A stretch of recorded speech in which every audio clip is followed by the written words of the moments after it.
It's not enough to just be an architect, a creative professional. The real question is, what are you doing? How are you making an impact if you don't know how to answer that question, or you feel too overwhelmed, stressed out, or burned out to even think about it? I'll help you get beyond the status quo trap in our profession to get inspired again. If you're ready, let's get architecting.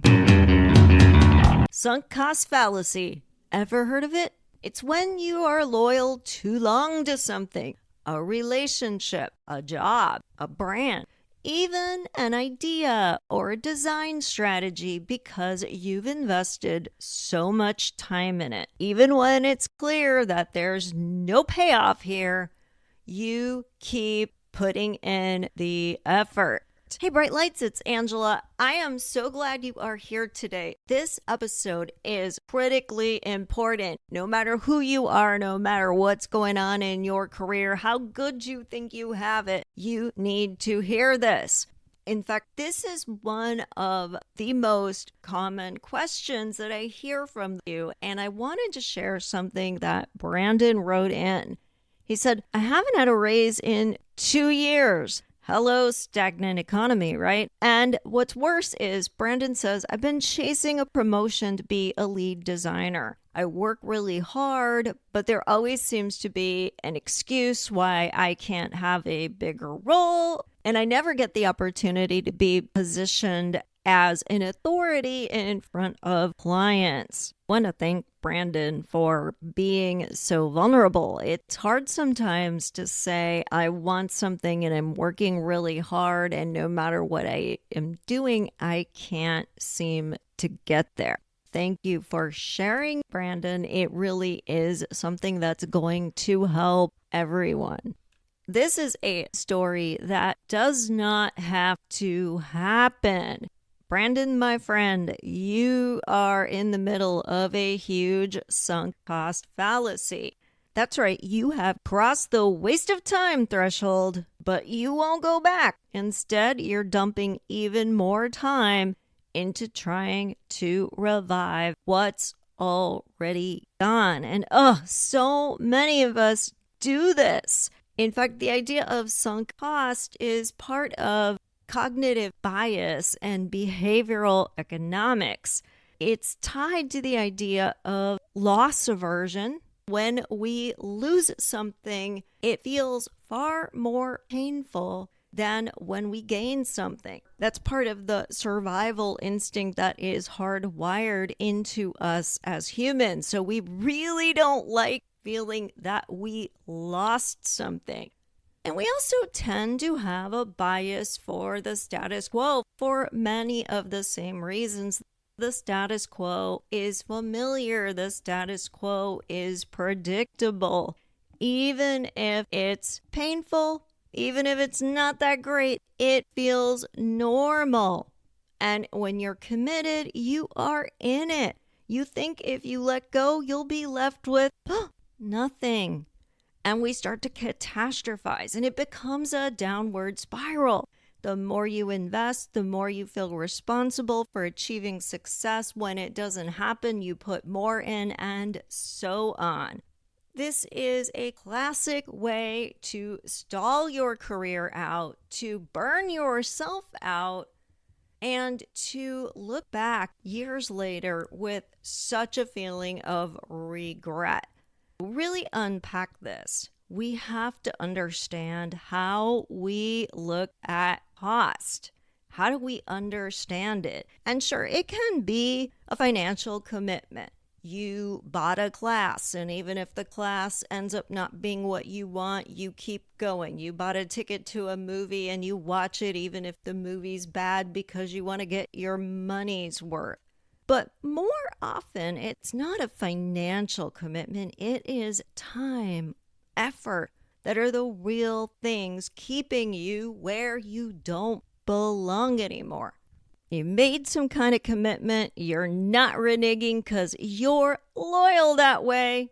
That's why today I'm focusing on ways to overcome this, because even the richest person in the world cannot afford the real costs that are here. the costs that we are not identifying and not seeing. Those are the costs of missed opportunities, what you didn't do or explore or discover because you're pouring all your resources down the drain. What did you put at risk in terms of your stress level, your health, your well-being, your relationships? Brandon has doubled down. He is putting more effort in and still getting nothing in return. There are costs we don't want to pay that we don't even realize we are. When we tell ourselves that determination, loyalty, persistence are virtues to be upheld no matter what. Now, don't get me wrong, these things are definitely good character traits. The problem is when they are not directed at the right thing. Then you end up like Brandon, putting in effort, being loyal, and not getting any payoff for it, but deciding you need to keep trying. We want to make sure we're not getting ourselves attached to the wrong things, because then we don't walk away. We're too busy running a virtue racket, but you're not going to heaven for this. That sunk cost fallacy is actually preventing yourself from living at your highest purpose. We have to be willing to cut our losses. Sunk costs, by definition, cannot be recovered. But when we cut our losses, we also have a chance to stop being drained and depleted. So, Brandon, I want you to look at the situation. What's going on here? Why are you so invested? And at first you might draw total blank. And that's because we're not trained to think this way, to question the premise of our situation. We believe we've been taught our whole lives hard work pays off. So you're thinking, well, I'm doing everything right. Why am I not getting what I'm working towards? So that's why I'm going to give you some steps to reframe this so you can make sure that one, you really want the thing, and two, that you are in a situation that's going to be able to deliver that for you, not waste your time. Sunk costs can't be recovered, but cutting your losses allows you to recover your well-being versus being drained. Seems pretty obvious. So why? Why do we do this? Because, well, we see losses as doing more damage than gains give benefit. So we will cling on till our knuckles are white to something that we should really let go, especially if you're the one that made the decision to pursue this. You don't want to see this as a loss. We do this because we want credit for trying. That is the wrong button to hit. Realizing that you tried and failed, we don't like that so much. So we're more likely to keep trying and investing than admit that we failed and should learn the lesson and move on. Could be because you're just unrealistic in your expectations. This is the magical thinking world, meaning you aren't looking at the evidence and the facts. You're just living in a world of what you would like to happen instead of the real world. And last reason is you worry that you've wasted time, money, etc. That feels really heavy, and you can see why there'd be a lot of emotion tied up in those sunk costs, and that's why they are so sticky. So how do we get out of this? First of all, you have to realize when something isn't working. Be honest about it. Don't try to whitewash it so you feel better. Be really willing, even when it's uncomfortable, to look at those facts. Next, gather some performance data. What have you asked for? What have you tried? Who promised what when? What have you done to improve? What were the results? Make sure you know what's going on and you've got facts, not emotions, leading the way. See the situation from an outside perspective. If you were watching a character do this in your favorite Netflix show, Would you be screaming at the screen? Would you be saying, "Oh my God, how could you keep doing this?" Or would you be saying, "Right on, you keep going"? That's a real clue when you can look at it from that outsider perspective of whether what you're doing requires more grit and determination or is the time to walk away. You can play out that worst case scenario because if you're worried about losing, saying, "Well, what would happen if I did?" And seeing the ways you could survive no matter what, that helps you feel more comfortable with that risk.